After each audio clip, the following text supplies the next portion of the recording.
кога ќе реагира населението кај нас, ние не стоиме на страна, ние реагираме во комунална хигиена Скопје, но не можеме да гарантираме дека тоа ќе се заврши како што би го завршиле ние.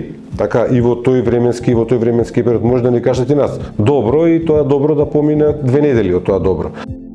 Најупорните граѓани се обраќаат и во комунална хигиена Скопје и од таму добиваат одговор дека или ќе се реши или па им викаат обратете се во Пакомак. А Пакомак нема официјален документ кај што вика да вие сте одговорни да го празните, да ги сервисирате тие контењери.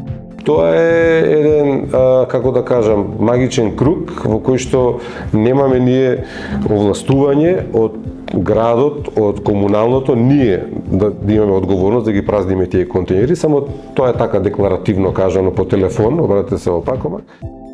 Најлесно и најбрзо би се решило кога би кажале еве Пакомак, вие имате обврска, писмено ви даваме, потпишуваме договор, вие да ги сервисирате контењерите, тогаш нема да има вакви проблеми кои што ги има сега. Полни контењери со недели, со месеци, нема да има.